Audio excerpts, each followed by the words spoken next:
Vocês já foram para lá, na China? Sim, eu vou bastante. Inclusive, a nossa universidade tem vários parceiros lá e a gente sempre incentiva que nossos alunos façam intercâmbio lá, que é fundamental hoje para a gente treinar uma nova elite que conheça mais, né? Você já foi também? Eu já fui e passei vergonha, fui motivo de piada. Falei em outra ocasião aqui, porque antes de ir, até para evidenciar o quão leigo eu era, né? Eu fiquei super inseguro com relação à comida. Eu falei, você quer saber? Eu vou colocar umas barrinhas de cereal na mala, porque de fome eu não morro. Se chegar lá, não tiver a comida que eu como, né? E, para minha surpresa, uma economia super desenvolvida. McDonald's. Prédios, empresas, restaurantes de primeiríssima linha, mais alta gastronomia, né? Então, foi motivo de piada, assim, né? E evidenciou o quão rasa era a minha visão sobre a China, porque eu não tinha tido contato. Então, isso me estimulou a conhecer mais, né? Estudar um pouco do modelo, com um olhar bem isento, mais curioso do que um olhar de julgamento. E tem alguns elementos que fazem muito sentido. O Oliver comentou da União Soviética, né? Eles têm até hoje na China o plano de 5 anos, o plano quinquenal, né? Está no 14º plano quinquenal.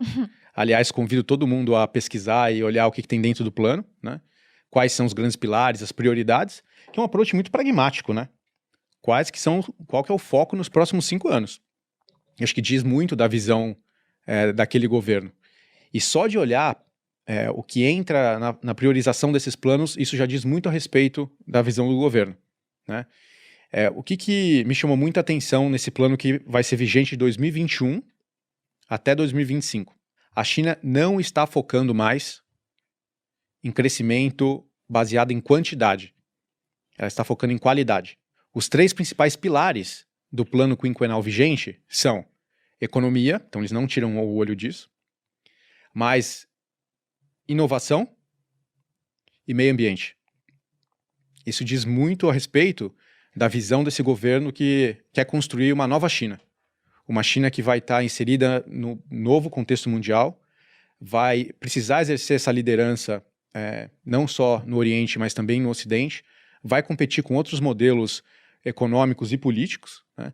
Então, eles já estão se preparando para essa nova era. Isso é muito forte e me fez até um fã desses planos quinquenais, né? Então, acho que vale a pena entender e até ler o que está dentro desse plano vigente da China. Então, tem muito para a gente aprender, né? Não só como cidadãos, como estudiosos, mas também como investidores, né? Vocês tiveram contato com... Lógico que sim, né, imagino, mas muito contato com chineses quando foram para lá? Para perguntar como é que funciona, por exemplo, o dia a dia. Porque tem coisas que, de certa forma, são inimagináveis para quem vive num país onde as redes sociais são totalmente liberadas. Então, dando um exemplo, todo dia alguém entra na rede social e você pode xingar Deus e o mundo lá, né? Falar da 10ª geração da família do presidente. E nada acontece. Já na China eu desconfio que não seja assim. Então, como que eles conseguem lidar com essa dualidade onde você tem, ao mesmo tempo, em algumas áreas, principalmente, muita liberdade econômica? Eu fui procurar Hong Kong no ranking de liberdade econômica, que já teve lá em cima, agora eu não achei, né? E também a gente teve há pouquíssimo tempo a China retomando Hong Kong. Mas pegando a China como um todo, ela é o número 107 do ranking de liberdade econômica da Heritage Foundation. O Brasil é 143. Então a gente fala muito a China, mas eles são mais livres economicamente do que a gente. Só que liberdade econômica é apenas uma vertente. Você tem liberdade para agir, mas a liberdade de se expressar e de pensar coisas diferentes é meio restrita. Então como que eles lidam com isso?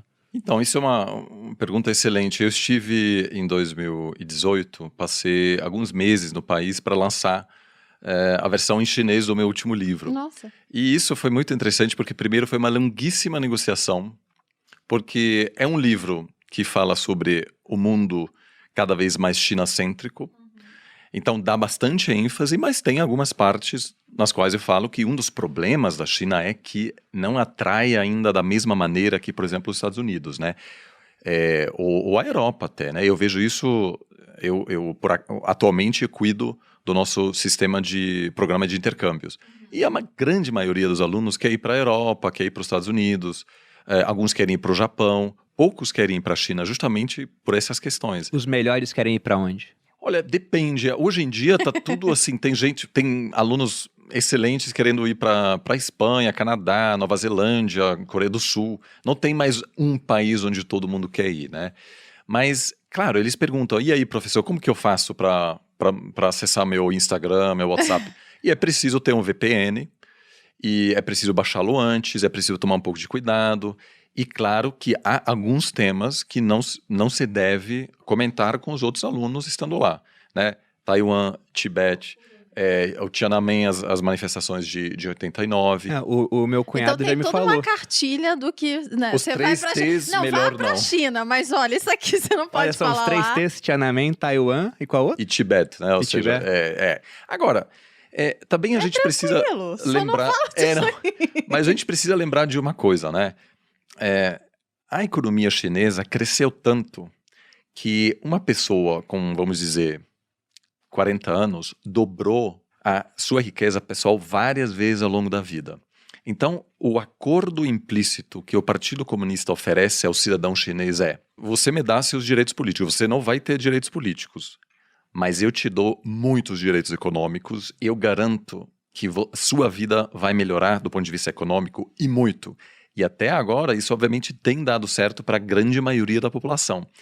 Então, quando eu lido com outros alunos, eles olham para mim assim, eu falo, gente, mas não dá vontade vocês, né, falam livremente?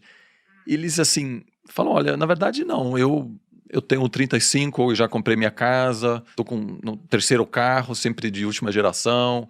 Ou seja, Eles aceitaram claramente a troca. há uma troca aí.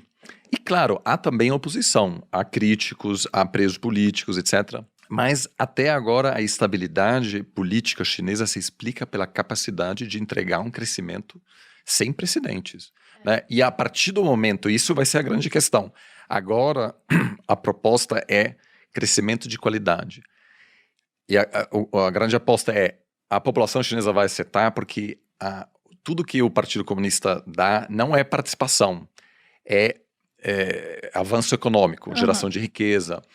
Então, eu conheço alguns chineses da minha geração muito bem, ninguém até agora disse para mim, olha, eu espero muito que a China vai se democratizar. Eu, por exemplo, não acho que a China nos próximos anos vai passar por um processo de ruptura política, desde que o governo consiga entregar realmente o que está prometendo.